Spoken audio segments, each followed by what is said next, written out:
Oke, Assalamualaikum warahmatullahi wabarakatuh. Perkenalkan, kami dari kelompok 7.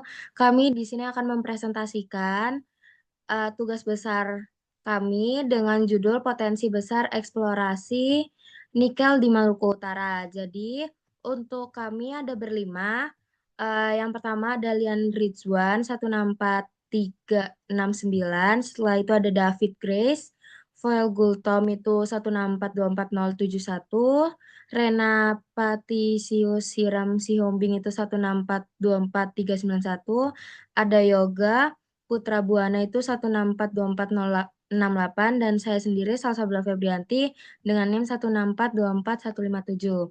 Jadi di sini saya akan menjelaskan sedikit mengenai latar belakang dari kelompok kami. Jadi untuk latar belakangnya sendiri, Maluku Utara dengan cadangan nikel yang mencapai 1,86 miliar ton menjadi peran utama dalam memenuhi kebutuhan. Selain itu, wilayah tersebut memiliki sumber daya biji nikel sebesar 5,71 miliar ton.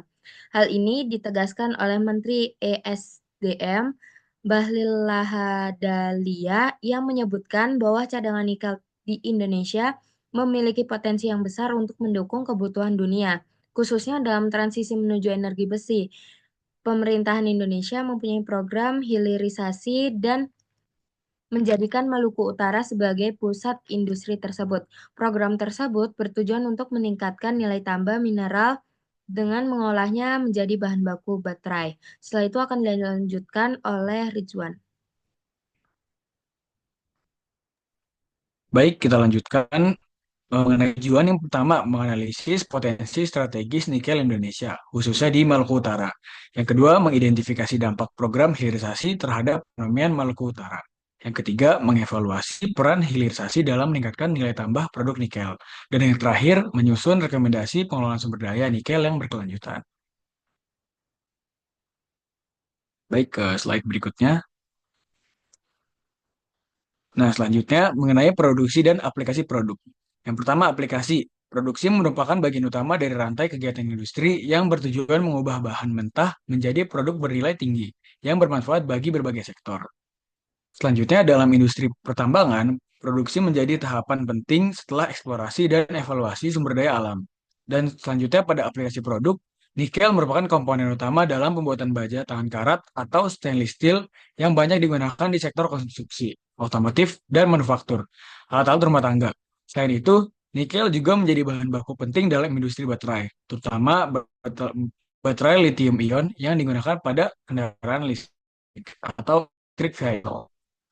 Selanjutnya akan dilanjutkan oleh Selanjutnya, di dalam tinjauan peta ini ada tiga hal yang ngebahas, yaitu pertama, sumber primer nikel.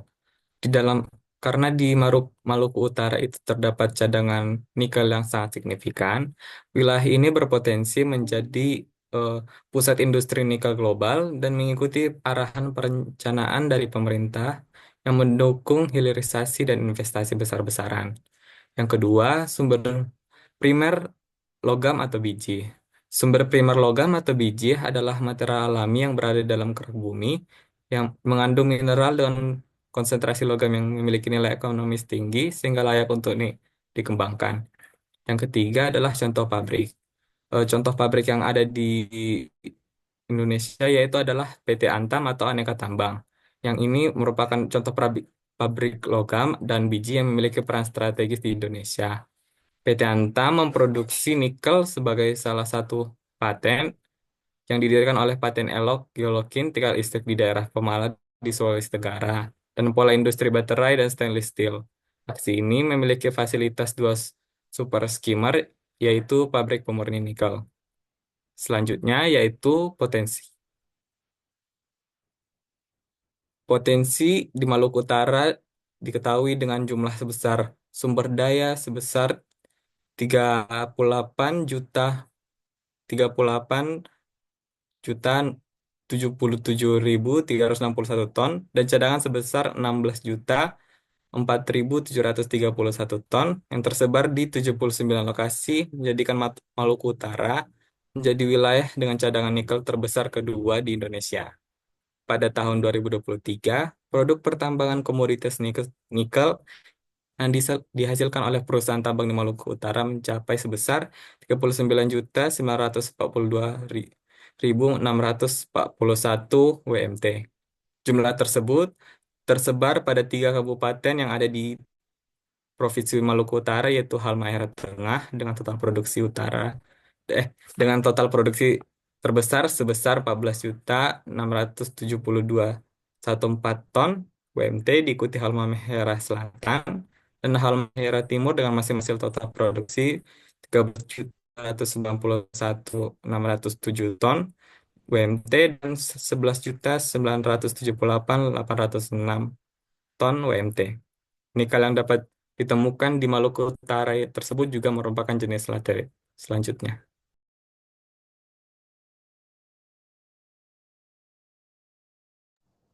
Kemudian ada dua tantangan besar yang harus dihadapi di Indonesia, antara lain keterbatasan cadangan dan juga bagaimana cara mengelola cadangan nikel yang ada sehingga menjadi lebih berkelanjutan. Dengan ini, sebagai pengelola hulu sampai hilir pertambangan nikel, Dedi memastikan proses eksplorasi cadangan baru dilakukan dengan tetap memperhatikan tata kelola yang baik dan juga berkelanjutan. Namun, pada saat yang sama, aktivitas eksplorasi juga harus didasarkan pada potensi ekonomi yang mungkin bisa didapatkan masyarakat lokal di lingkar area pertambangan. Kemudian ada tantangan lain dalam kegiatan produksi adalah memastikan bahwa eksplorasi dan eksploitasi sumber daya alam dilakukan secara bertanggung jawab. Proses produksi yang tidak terencana dapat menimbulkan kerusakan lingkungan, konflik sosial, atau juga kerugian jangka panjang yang merugikan banyak pihak dan juga masyarakat untuk memastikan bahwa potensi besar eksplorasi mineral di Indonesia dapat diwujudkan menjadi sumber daya yang mendukung pertumbuhan ekonomi.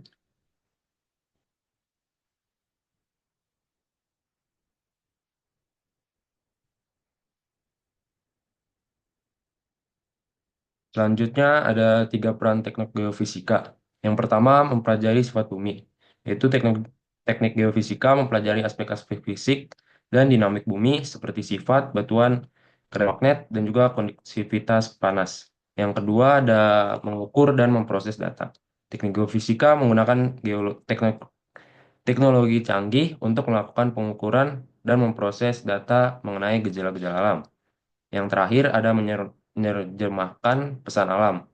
Geofisikawan menggunakan metode geofisika untuk mendengar, merekam, memproses, dan juga memahami pesan alam yang disampaikan melalui bahasa fisika. Selain dari peran geofisika, mahasiswa juga berperan dalam kesuksesan eksplorasi nikel di Maluku Utara. Peran mahasiswa sangat penting dalam masyarakat karena diharapkan dapat membawa perubahan dalam masyarakat sesuai dengan peran mahasiswa, yaitu the agent of change.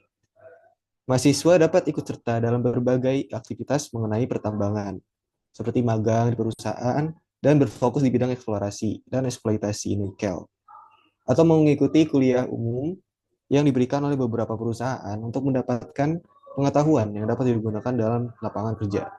Contohnya itu ada di PT Trimegah Bangun Persada dan Harta Nikel. Mereka memberikan kuliah umum pertambangan yang berwawasan lingkungan dengan tema menambang masa depan, nikel ramah lingkungan dan berkelanjutan untuk Indonesia di Pulau Obi, Halmahera Selatan, Maluku Utara. Dalam konsep kesetaraan gender, Siti Nurbaya Bakar sering menekankan betapa pentingnya peran perempuan dalam industri yang berkaitan dengan sumber daya alam. Ia menjelaskan bahwa kesetaraan gender sangat relevan dalam sektor tambang, khususnya nikel. Partisipasi perempuan dalam manajemen lingkungan dan tata kelola pertambangan dapat memberikan perspektif yang berbeda dalam menciptakan keberlanjutan dan mengurangi dampak lingkungan dari eksploitasi dan eksplorasi. Dalam konteks eksplorasi nikel di Maluku Utara, pengelolaan berbasis keberlanjutan yang melibatkan perspektif gender menjadi penting karena kesetaraan gender dapat meningkatkan inovasi di berbagai aspek, termasuk penelitian, eksplorasi, dan tata kelola lingkungan. Terdapat program pemerintah seperti Women in Mining dapat menjadi contoh konkret untuk mendukung kesetaraan gender di industri pertambangan.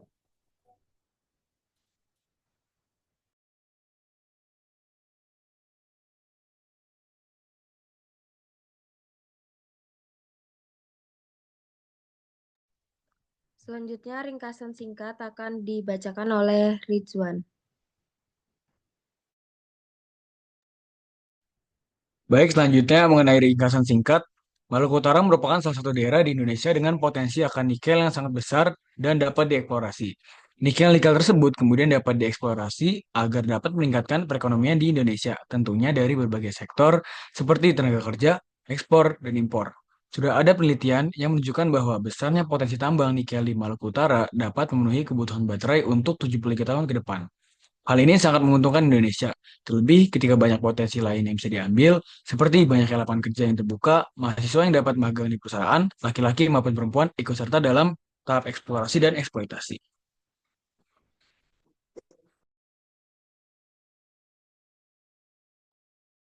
Yang terakhir ada rekomendasi, di mana pemerintah Indonesia harus dapat mengatur dan juga mengkoordinasi seluruh aktivitas pertambangan dengan baik. Pemerintah juga melakukan pengawasan terhadap perusahaan yang melakukan eksplorasi maupun eksploitasi. Hal ini juga akan sangat membantu mengingat banyak kasus korupsi yang marak terjadi di Indonesia. Seperti baru-baru ini, adanya korupsi timah yang jumlahnya bukan main-main, yaitu sebesar 271 triliun. Hal ini tentu sangat merugikan bagi kita sebagai rakyat Indonesia.